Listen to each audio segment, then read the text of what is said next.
Señor presidente, señorías, comparezco ante el Pleno del Congreso de los Diputados para informar, como ha dicho la Presidencia, de la nueva propuesta de reglamento de retorno presentada por la Comisión Europea y las previsiones y recursos que guiarán su implementación, así como sobre la formalización de contratos para la compra de armamento al Estado de Israel o a sus empresas. Comienzo por la última cuestión. Voy a ser lo más claro y preciso posible para evitar todo tipo de mensajes equívocos o confusos y también responder con información al conjunto de intervenciones que puedan realizarse. Antes de nada, quiero dejar muy claras dos cuestiones que estimo claves. La primera: el suministro de equipamiento y munición para Policía Nacional y Guardia Civil está garantizado. Las necesidades de materiales policiales como armamento, equipamiento de protección o material tecnológico se someten a un riguroso proceso de planificación, análisis y priorización para evitar, evidentemente, cualquier desequilibrio o desabastecimiento en las distintas unidades. La segunda cuestión que quiero dejar clara: este Ministerio y este ministro, como no puede ser de otra forma, compartimos sin fisuras el compromiso del Gobierno español con la causa palestina y la paz en Oriente Medio y lo hacemos con convicción. Y eso, como no puede ser de otra manera, incluye nuestra negativa a vender o comprar armamento al Estado de Israel y a sus empresas.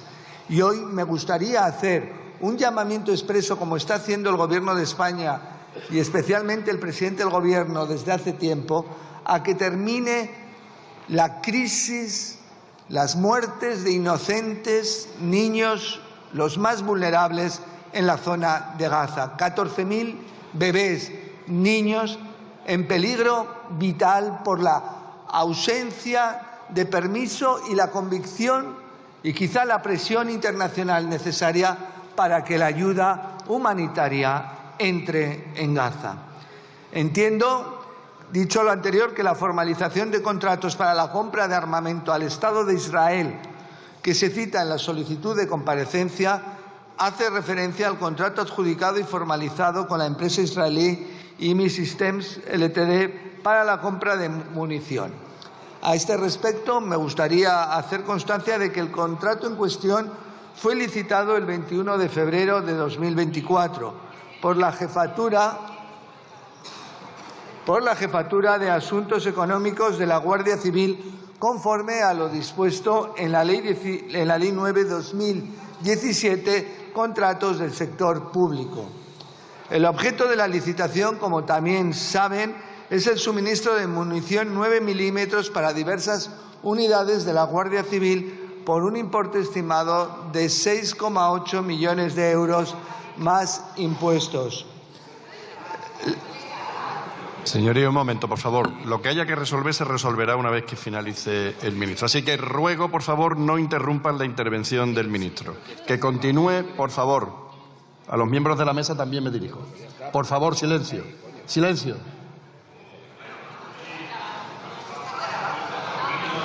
Silencio. Continúe, ministro. Muchas gracias, señor presidente.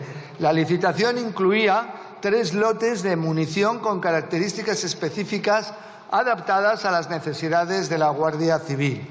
2 de los lotes licitados fueron adjudicados, como he dicho, a la empresa israelí IME Systems Ltd, representada en España por la empresa Guardian Homeland Security, Sociedad Anónima. No voy a abundar en los detalles procedimentales del proceso de licitación, puesto que cumplen escrupulosamente el procedimiento legal y están, sin duda alguna, a disposición pública en la plataforma de contratación del sector público y han sido sometidos a un control exhaustivo por los órganos competentes de la Administración.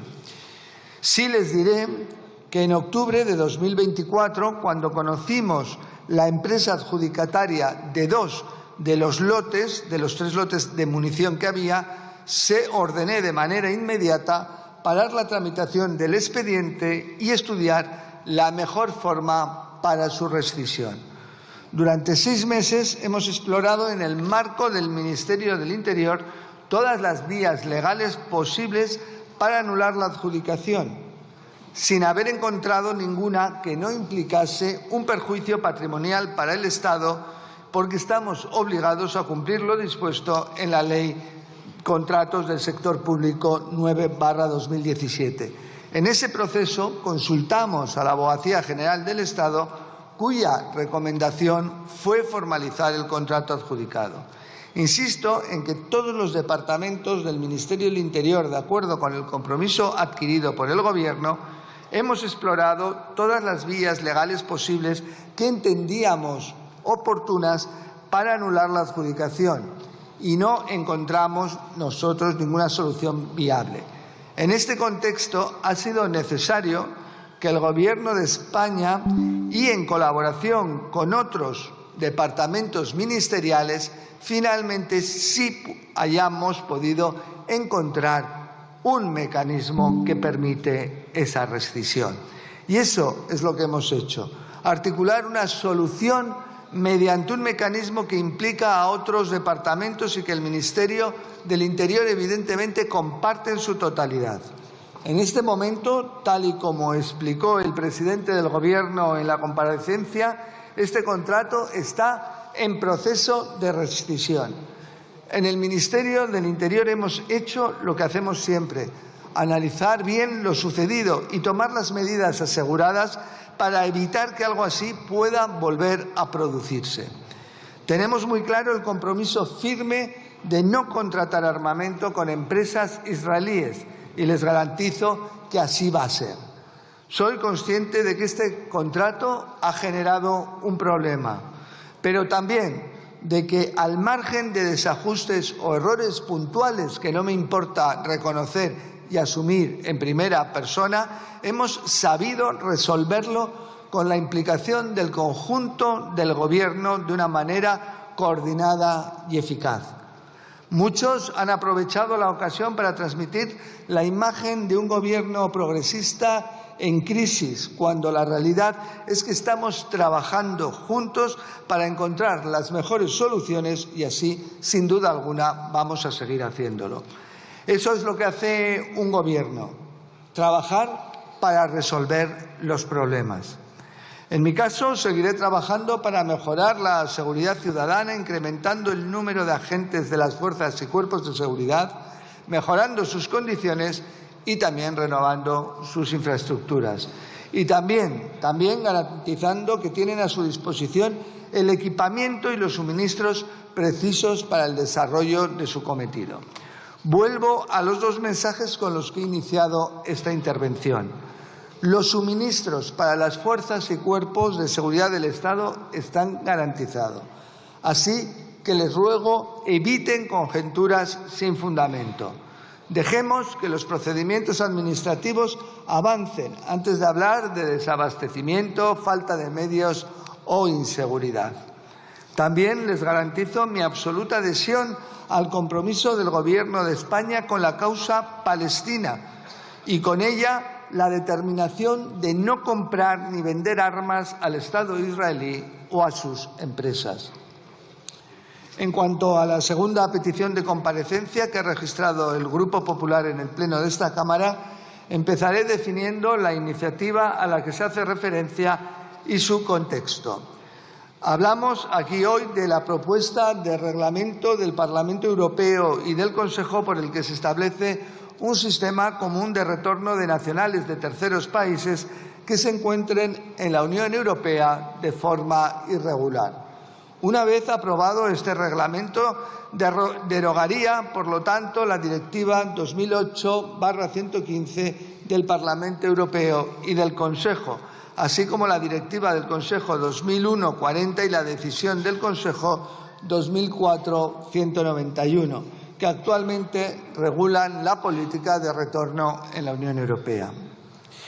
Es importante destacar, en primer lugar, que se trata de una propuesta adoptada formalmente por la Comisión Europea muy recientemente, el pasado 11 de marzo de 2025, y que corresponde ahora al Parlamento Europeo y al Consejo llegar a un acuerdo sobre la misma para poder hacerla efectiva.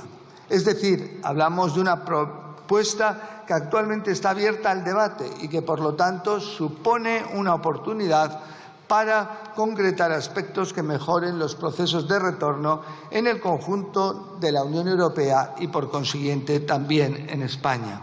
Igualmente, hay que señalar que este reglamento se incardina dentro del denominado espacio de libertad, seguridad y justicia, que aglutina las políticas de la Unión Europea sobre controles en las fronteras, asilo e inmigración, y que se refiere a una competencia compartida entre la Unión y los Estados miembros, de conformidad al Tratado de Funcionamiento de la Unión Europea. En el caso de España, además, implica a distintos ministerios competentes: Ministerio del Interior, Ministerio de Asuntos Exteriores, Unión Europea y Cooperación, y el Ministerio de Inclusión, Seguridad Social y Migraciones.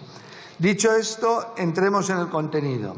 El objetivo de este reglamento, como decía, es lograr un sistema de retorno común para toda la Unión Europea, siempre más eficaz y más coherente, y que armonice y coordine los sistemas de retorno de los Estados miembros y permita, al mismo tiempo, cierto grado de flexibilidad en la aplicación nacional de la normativa europea.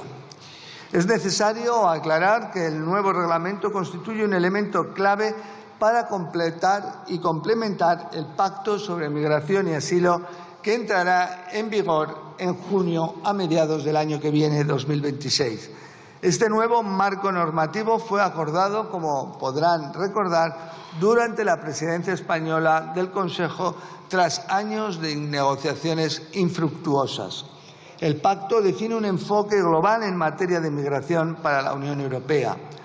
Con el pacto se permite y se persigue gestionar la migración de manera justa y sostenible, garantizando la solidaridad y el reparto equitativo de responsabilidades entre los Estados miembros y protegiendo los derechos fundamentales de las personas que llegan a la Unión Europea. Solidaridad y reparto equitativo que me gustaría recordar que en nuestro país, y respecto a los menores, la oposición parece no entender.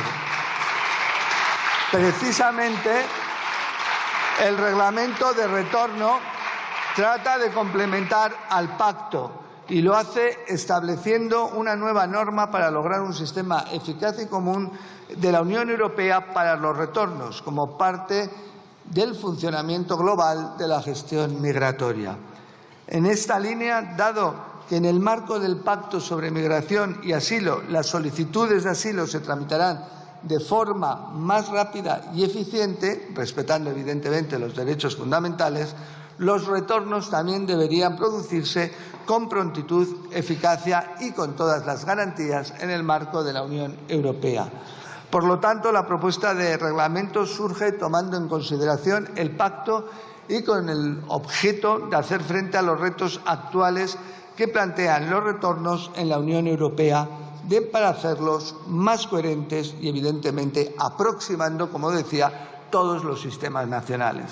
En concreto, se busca aumentar la eficacia y la eficiencia del proceso de retorno, proporcionando a los Estados normas claras, simplificadas y comunes. También asegurar la cooperación de los nacionales de terceros países con las autoridades mediante una combinación de obligaciones, incentivos y consecuencias. También evitar la elusión de las normas y la circulación no autorizada.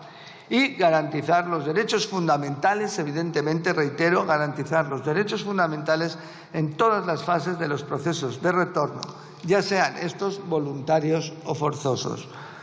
La propuesta presenta novedades en distintos aspectos que desglosaré brevemente, sin perjuicio de que más adelante se podría profundizar en alguno de ellos. El reglamento se aplica a las personas nacionales de terceros países que se encuentren en situación de irregularidad en un Estado miembro. Sin embargo, mantiene supuestos como las denegaciones de entrada o las interceptaciones en frontera vigentes en la actualidad. Para fomentar la eficacia de los procesos y desarrollar un sistema verdaderamente europeo, se propone, por ejemplo, la creación de una orden de retorno europea común que tendrá efectos a lo largo y ancho del territorio de la Unión. Los Estados miembros incluirán en esta orden la información relativa a sus decisiones de retorno nacionales, que estará accesible para todos ellos a través del SIS, el Sistema de Información Schengen.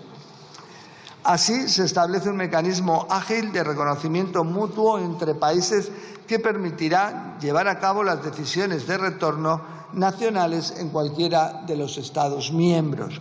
En este punto creemos que ese reconocimiento mutuo debería ser ágil y, sin duda alguna, obligatorio dentro del marco de la Unión. Se establece además un procedimiento de retorno común para toda la Unión Europea. El reglamento también determina y establece garantías para los derechos de las personas de terceros países que deben de ser retornadas. Evidentemente, derecho a la información, a un recurso efectivo, asesoramiento para el retorno, asistencia jurídica y representación. De manera paralela, se fijan las obligaciones de las personas que van o pueden ser retornadas, referidas fundamentalmente a su disponibilidad a todos los requerimientos de las autoridades. Igualmente, se establecen las consecuencias derivadas del incumplimiento de esas obligaciones, así como los mecanismos para prevenir esa desobediencia y las condiciones de la detención a los efectos del retorno. Es importante también reseñar que se incentiva o se apuesta por el retorno voluntario como mecanismo prioritario, viable y efectivo a través de medidas de apoyo, asesoramiento y asistencia financiera. En cambio, el retorno forzoso, mediante orden de expulsión, se restringe a personas en situación irregular que no hayan cooperado, que se fuguen a otro Estado miembro, que no abandonen la Unión Europea en el plazo establecido para la salida voluntaria o supongan un riesgo para la seguridad. En este último caso, el de las personas que supongan un riesgo para la seguridad, se establecen normas específicas, así retorno forzoso y además mayores plazos de posible internamiento o prohibición de entrada. Otra cuestión importante es que la regulación del procedimiento de readmisión en el país de retorno se vincula al propio proceso de retorno, adecuando los plazos de ambos para lograr una readmisión efectiva. Finalmente, se crea también un marco para explorar las soluciones de retorno a un tercer país con el que se haya establecido un acuerdo o convenio bilateral. Es importante precisar a este respecto las garantías y cautelas que se establecen. Estos países deben respetar las normas y principios internacionales en materias de derechos humanos y se excluyen de esta posibilidad a los menores no acompañados y a los familiares con menores, a las familias, mejor dicho, con menores. Los acuerdos bilaterales, además, deberán precisar salvaguardas y aspectos como el procedimiento de transferencia, las condiciones de estancia, las responsabilidades del Estado miembro y del tercer país y las modalidades de retorno al país de origen y las consecuencias de no hacerlo. En resumen, se trata de una reforma que entendemos valiosa para los fines que se ha concebido, pero también sensible y compleja, y que tiene un desarrollo ahora legislativo importante de debate y de discusión. Y es, vuelvo a decir, una cuestión tan compleja y tan sensible como lo es el fenómeno migratorio. Debe abordarse, por lo tanto, este proceso legislativo de forma responsable, pormenorizada y siempre con la mirada en el bien común. El nuevo reglamento y el proceso de debate que se acaba de iniciar y que se desarrollará, como digo, en los próximos meses para definirlo, no podemos obviar que suponen una oportunidad para afrontar los retos migratorios de manera conjunta y solidaria dentro de la Unión Europea, como lo será la implementación del Pacto Europeo de Migración y Asilo. En esta línea hay algunos aspectos que consideramos claves para llevar a buen término este reglamento y para ello nuestra posición va a estar guiada en dos líneas claves. Por un lado, construir un verdadero sistema europeo común de retorno y, por otro lado, fomentar la eficacia y eficiencia del procedimiento, siempre salvaguardando las debidas garantías y los derechos fundamentales. Con el fin de establecer garantías suficientes para lograr un retorno sostenible y seguro, resultan fundamentales 3 puntos. En primer lugar, hay que profundizar en el principio de reconocimiento mutuo de las decisiones de retorno entre los diferentes Estados miembros y sus implicaciones. En este ámbito ayudaría la ejecución obligatoria de la orden de retorno por el país donde se encuentre la persona. De hecho, consideramos que esa orden europea de retorno cumple las dos premisas mencionadas anteriormente. Permite avanzar hacia un sistema europeo común, pero además promueve la eficacia, porque evitará que deban iniciarse nuevos procedimientos en otros países. En segundo lugar, habría que definir de manera precisa el concepto de tercer país de retorno que también se utiliza en la propuesta. En tercer lugar, es necesario también determinar de manera clara los condicionantes de los acuerdos que deben establecerse con esos terceros países a los que he hecho referencia, así como su vinculación con los centros de tránsito de retorno, que todavía, y para nosotros, plantean muchas dudas desde un punto de vista jurídico, humano, operativo, incluso económico.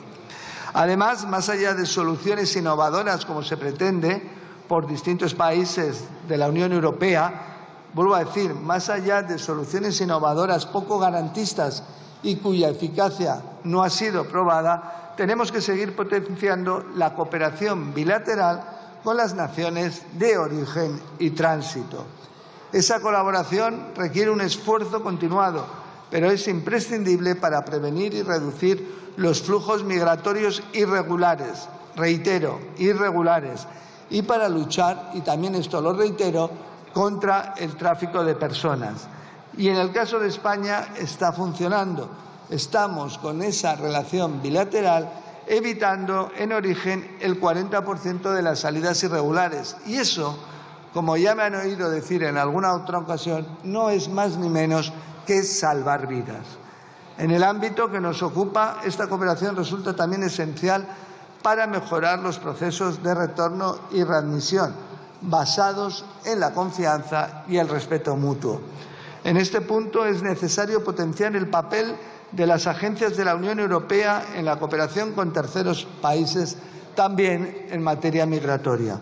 Por ello, hemos urgido en diversas ocasiones a la reforma del reglamento de Frontex, para que la agencia estreche lazos y actúe en los países del norte de África y del África Occidental, tanto en materia de prevención de salidas irregulares y lucha contra las organizaciones criminales que trafican con los seres humanos, como también para promover o prevenir salidas irregulares.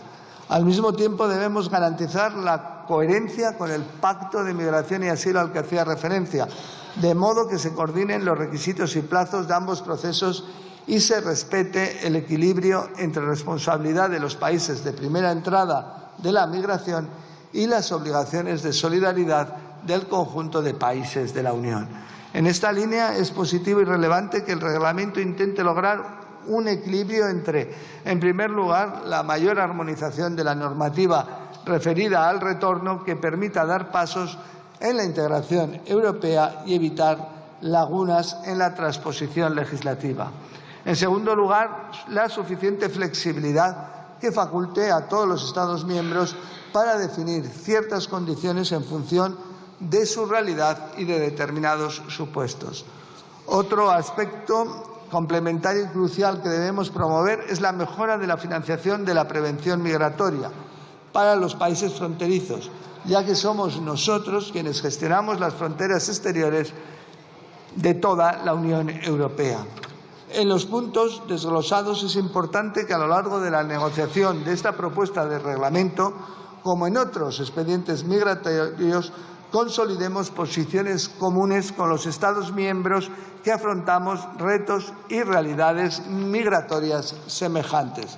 En este sentido, hay que destacar el trabajo conjunto que ya he referido en otras ocasiones de los 5 países mediterráneos que integramos el Med5 y que el objetivo de centrarnos en aquello que nos une para llevar a Europa una propuesta común sobre el futuro reglamento de retorno. Desde el Gobierno de España apostamos, en resumen, por una política migratoria integral en la que el retorno sea un elemento más dentro de un repertorio amplio de medidas para afrontar un fenómeno siempre complejo. Y termino. El objetivo de todas estas medidas debe centrarse primero en lograr una migración segura, ordenada, regular, tan necesaria, basada también en los derechos humanos, lo subrayo, basada en los derechos humanos, centrada también, sí, en la lucha contra las mafias, enmarcada en la política conjunta de toda Europa y siempre guiada por los principios morales de dignidad y solidaridad que deben, sin duda alguna, caracterizar a la Unión Europea. Muchas gracias.